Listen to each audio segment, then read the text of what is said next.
दोस्तों, आज की यह वीडियो काफ़ी महत्वपूर्ण बात पर आधारित है। एक ऐसी बात जो लगभग हर इंसान अपने जीवन में महसूस करता है और वह है मजबूरियाँ। आज के इस वीडियो में हम जानेंगे मजबूरियों को देखने का सही तरीका क्या है। मजबूरियाँ जीवन का एक महत्वपूर्ण हिस्सा है, हमारे जीवन में अक्सर आती है। मजबूरी एक व्यक्ति के जीवन में ऐसी स्थिति को दर्शाती है जहां वह व्यक्ति कुछ करने में सीमित रह जाता है, अक्सर बिना अपनी इच्छा के, क्योंकि उसके पास कोई दूसरा विकल्प नहीं होता। ऐसी स्थिति में हम जो करना चाहते हैं हम वह चाह कर भी नहीं कर पाते। यह एक ऐसी परिस्थिति होती है जहां पर व्यक्ति अपने मन के अनुसार चुनाव नहीं कर सकते और अपने हथियार डाल देते हैं। मजबूरी में हमें अक्सर वही करना पड़ता है जो हमारे सामने रखा गया हो, ना कि वह जो हम करना चाहते हैं। यह मजबूरियां हमारी आर्थिक, सामाजिक, पारिवारिक और व्यक्तिगत स्थितियों से जुड़ी होती हैं। कुछ लोग मजबूरियों से कोसों दूर भागते हैं और कुछ लोग उनका डटकर सामना करते हैं, मजबूरियों से निपटने के लिए तरीके ढूंढते हैं। तो आइए इस कहानी के माध्यम से हम जानते हैं कि कैसे हम अपने जीवन की एक मजबूरी को एक अवसर में बदल सकते हैं। यह कहानी एक व्यक्ति के बारे में है जो बहुत दुखी था। एक समय की बात है, एक छोटे से गांव में एक व्यक्ति रहता था। वह गरीब था और उसके पास केवल एक छोटा सा घर और थोड़ी सी जमीन थी। उसका जीवन कठिनाइयों से भरा रहता था और उसकी मजबूरी उसे रात दिन परेशान किया करती थी। अपनी पत्नी और एक बेटा होने के बावजूद वह व्यक्ति बेहद अकेला महसूस करता था। वह मन ही मन सोचता रहता था कि मेरे जीवन में कितनी मजबूरियां हैं। मुझे अपने घर का खर्च चलाने के लिए रोज काम पर जाना पड़ता है। अगर मैं काम नहीं करूंगा तो मेरा परिवार क्या खाएगा, मेरा घर कैसे चलेगा। मेरे बेटे के जीवन में अच्छा भविष्य लाने के लिए मुझे मजबूरन काम करना पड़ता है। उसे अपना काम एक बोझ लग रहा था और यह सोचकर वह बहुत दुखी रहता था।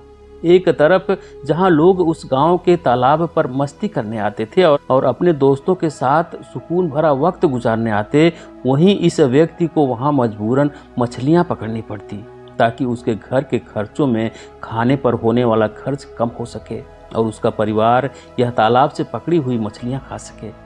वह व्यक्ति मजबूर था और वह अपने परिवार को खुश देखना चाहता था, पर उसकी मजबूरियों ने उसके घर से सुख और शांति को खत्म ही कर दिया था। उसे ऐसा लग रहा था कि अपने जीवन में इतने सारे कमियों के कारण वह कभी खुश नहीं रह पाएगा। एक दिन इसी बात से परेशान होकर वह एक पेड़ के नीचे बैठकर रो रहा था। तभी एक महात्मा उसकी ओर आ रहे थे। महात्मा ने देखा कि उसके चेहरे पर बहुत सारे गम थे। उस महात्मा ने देखा कि वह व्यक्ति दुखी होकर फूट फूट कर रो रहा था। महात्मा ने उस व्यक्ति के पास जाकर पूछा, क्या हुआ बेटा, तुम इतना परेशान क्यों हो? उस व्यक्ति ने महात्मा की ओर देखा।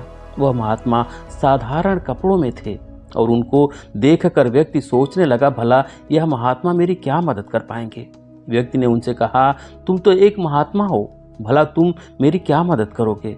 मैं पहले से ही अपनी मजबूरियों के कारण बहुत परेशान हूँ, तो मुझे अकेला छोड़ दो।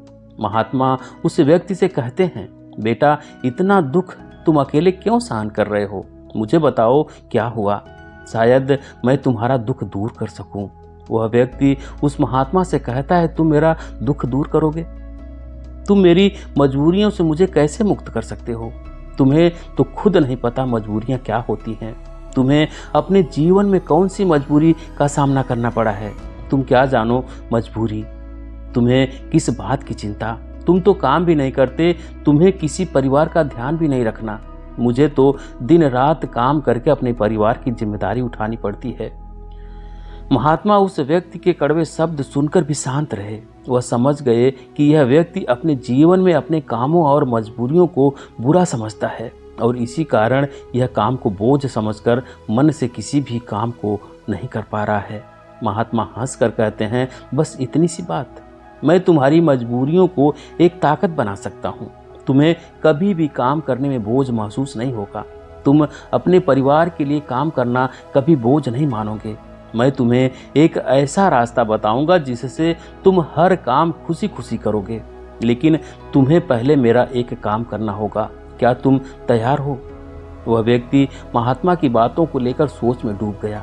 महात्मा ने कहा कि एक ऐसा रास्ता है जिससे वह हर काम खुशी खुशी कर सकता है और उसके बदले में केवल एक काम करना होगा। पर क्या यह सच है? ऐसा कुछ इस महात्मा को पता भी होगा या यह महात्मा बस मुझे पागल बना रहे हैं? व्यक्ति ने कुछ देर सोचकर उस महात्मा को मना किया, यह कहते हुए कि मुझे नहीं लगता कि तुम ऐसा कुछ बता सकते हो। व्यक्ति ने मना करके घर वापस लौट आया। कुछ दिनों तक तो उसके दिमाग में वह महात्मा की बातें घूमती रही, लेकिन धीरे धीरे वह उन महात्मा और उनकी बातों को भूलता गया। उसके दिमाग से महात्मा भी धीरे धीरे निकल गए और वह फिर से अपने रोज की दिनचर्या में वापस चला गया। फिर कुछ महीनों बाद उसे एक दिन अपना मित्र मिला। वह मित्र से कहता है, हमारे गांव में एक बड़े ज्ञानी महात्मा प्रवचन देने आ रहे हैं। वह जो भी कहते हैं वह करके दिखाते हैं। वह बहुत बुद्धिमान है। उसका मित्र उस व्यक्ति से कहता है, तुम भी चलो मेरे साथ, तुम्हें वहां आनंद मिलेगा। कभी तो अपने लिए कुछ समय निकाल लिया करो, तुम कितनी मेहनत करते हो। वह व्यक्ति सोचता है, मैं तो वैसे ही अपने रोज के काम में मग्न रहता हूँ। मेरा मित्र सही तो कह रहा है, कभी अपने लिए भी समय निकालना चाहिए। वह अपने मित्र के साथ उस महात्मा के उपदेश को सुनने और वहां जाने के लिए राजी हो जाता है। अगले दिन यह व्यक्ति अपने मित्र के साथ उस आश्रम में जाता है। वहां उसे वही महात्मा दिखते हैं जो उसे उस दिन काम को खुशी खुशी करने का मार्ग बताने का वादा कर रहे थे।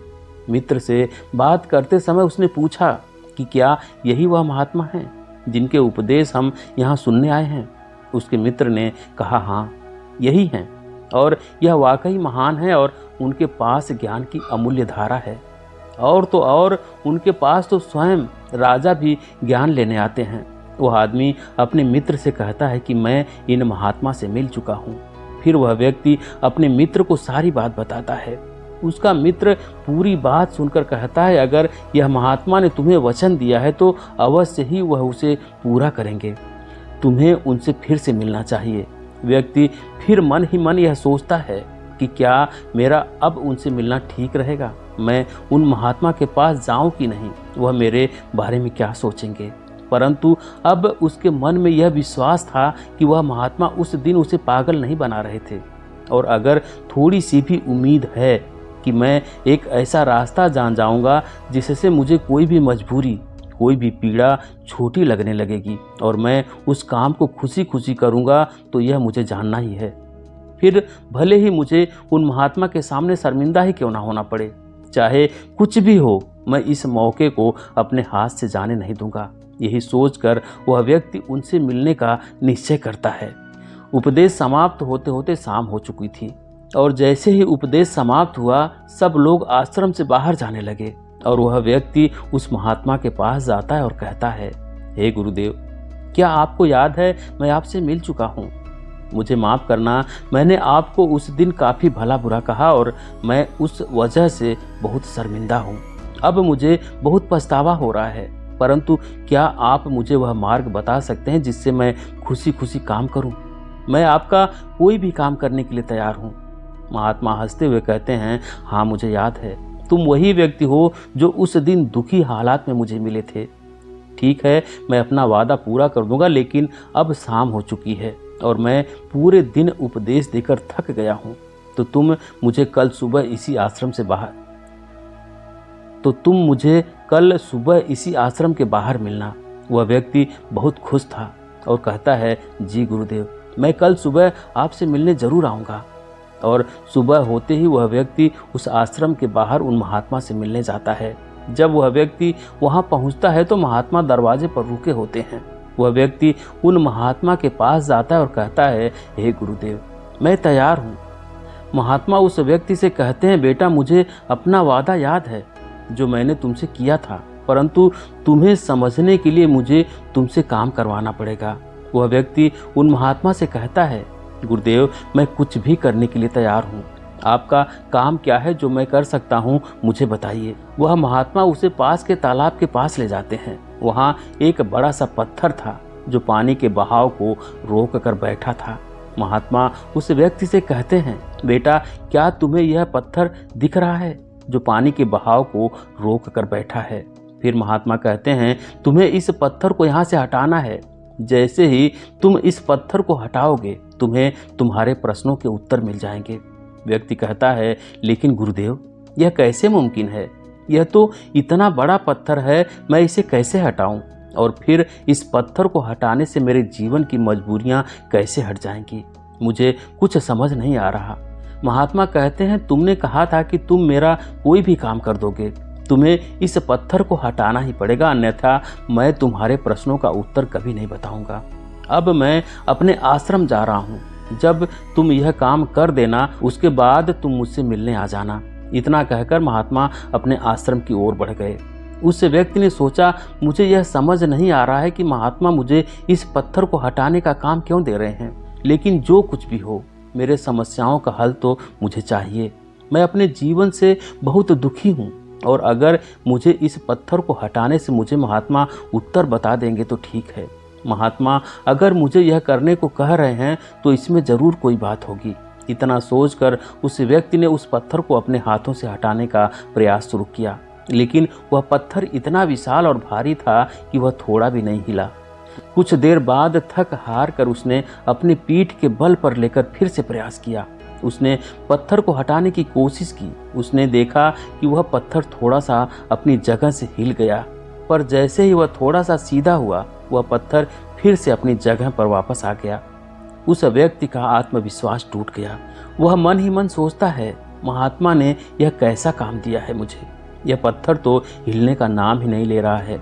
बाहर बहुत धूप थी और वह व्यक्ति पसीने में भीग जाता है। वह व्यक्ति बीच में ही रुक जाता है, पर फिर उसे उन महात्मा की शर्त याद आ जाती है जिसके मुताबिक अगर वह उनका काम नहीं करेगा तो उसे वह नहीं मिलेगा जो वह चाहता है।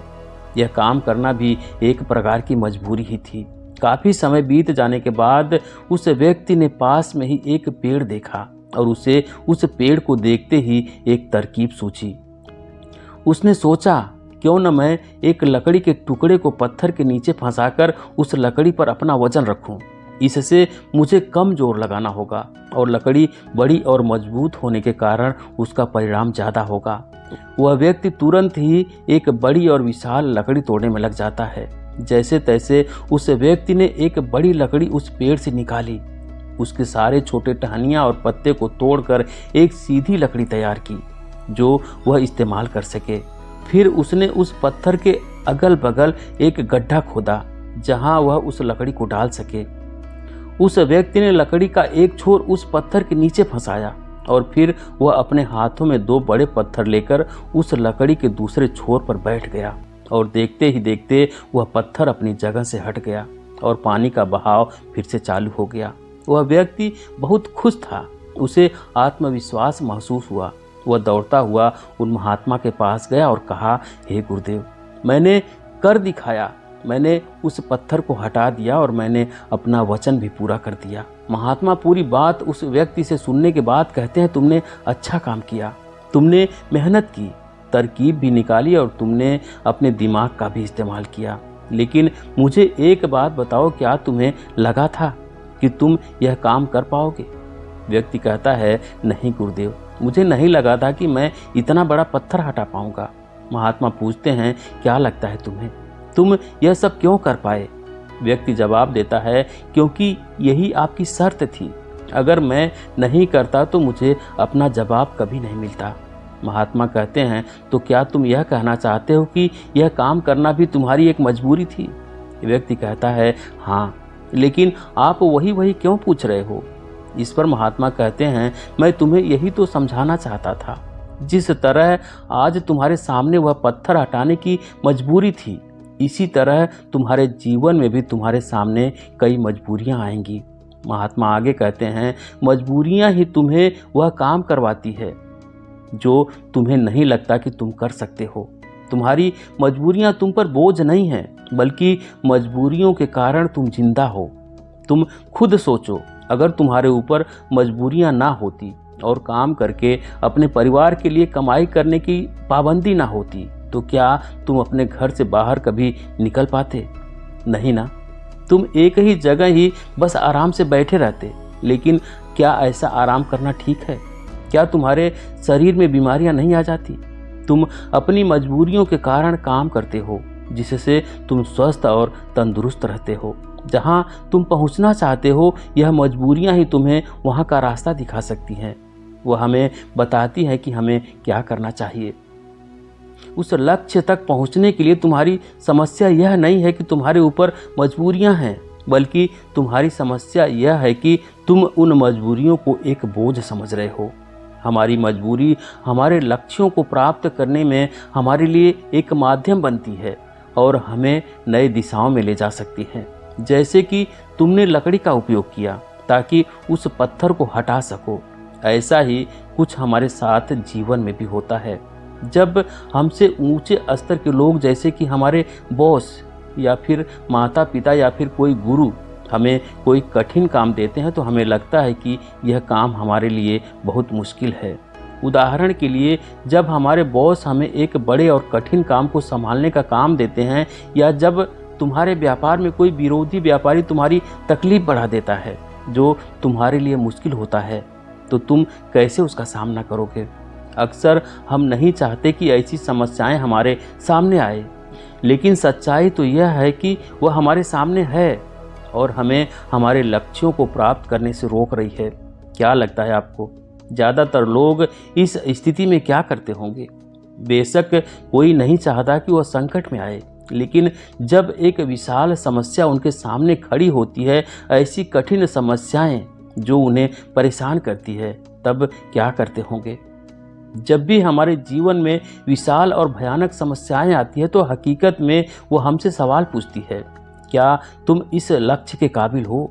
क्या तुम इस परीक्षा का सामना कर सकते हो? आप क्या करोगे? क्या होगा आपका उत्तर? इस प्रश्न पर क्या होता है जब आपके सामने एक समस्या खड़ी हो जाती है जिसका समाधान आपके लिए मुश्किल होता है? क्या आप भाग जाएंगे? क्या आप अपने लक्ष्य को किस्मत के हाथों छोड़ देंगे? अगर हम इतिहास की ओर देखें तो हजारों लोगों ने इन सारे प्रश्नों का उत्तर ना में दिया। उन्होंने अपने हथियार डाल दिए, अपने लक्ष्य को छोड़ दिया, सिर्फ इसलिए क्योंकि उनके सामने एक बड़ी समस्या आ गई थी। ऐसा हम आज के युग में भी करते हैं। हम हार मान लेते हैं। हम अपने उच्च स्तर के लोगों को पागल तक कह देते हैं कि क्या सोचकर मुझे यह काम सौंपा गया, यह काम तो किसी से भी नहीं होने वाला है, या फिर हम अपने लक्ष्य को त्याग देते हैं यह कहकर कि शायद यह लक्ष्य मेरे भाग्य में ही नहीं है। लेकिन इतिहास के कुछ लोगों ने इस प्रश्न का उत्तर हाँ में दिया। वे डटकर खड़े हुए और समस्याओं के आंखों में देखकर उसका समाधान निकाला। वह कुछ बड़ा कर पाए उसी समस्या के कारण। और सच कहूँ तो वह महान व्यक्ति आज उस मुकाम पर कभी नहीं पहुँच पाते अगर उनके सामने समस्या नहीं आई होती। तो उनकी समस्याओं ने उन्हें बड़ा बनाया, उन्हें मजबूर किया नए रास्ते ढूंढने में, कोई ऐसा रास्ता जो आज तक किसी ने नहीं सोचा था। बड़े और महान लोग भी अक्सर अपनी समस्याओं से जूझते हैं और उन्हें पार करने के लिए नए रास्ते ढूंढते हैं। समस्याएं हमें मुश्किल में डालती है और हमें मजबूर करती है नए रास्तों की तलाश करने में। यही तरीका है जिससे हम अपने लक्ष्यों को हासिल कर सकते हैं और अपने जीवन को सफल बना सकते हैं। और यही सही तरीका है हमारी मजबूरियों को देखने का। जब तुम्हारी नज़र अपने लक्ष्य पर होगी तो तुम्हें अपनी समस्याएं छोटी लगने लगेगी। इसीलिए मजबूरियां अच्छी होती हैं। तो अगली बार जब तुम किसी मजबूरी में खुद को पाओ तो खुश हो जाना, क्योंकि यह एक मौका है तुम्हें अपने आप को साबित करने का और उसी दौरान वह बनने का जो तुम पहले कभी नहीं थे। दोस्तों, आपने आज के इस वीडियो में क्या सीखा, हमें आप कमेंट में बता सकते हैं। और उम्मीद है कि आपको आज की वीडियो पसंद आई होगी। तो वीडियो को लाइक करें और इस वीडियो को उस इंसान को ज़रूर शेयर करें जिसे इसकी सख्त ज़रूरत है। और चैनल पे नए हैं, चैनल को सब्सक्राइब नहीं किए तो प्लीज़ चैनल को सब्सक्राइब करें, बेल आइकन भी प्रेस कर लें ताकि आने वाली सभी वीडियो का नोटिफिकेशन सबसे पहले मिले। तो चलिए फिर मिलते हैं ऐसी एक और नई वीडियो के साथ। तब तक के लिए अपना ख्याल रखें। धन्यवाद।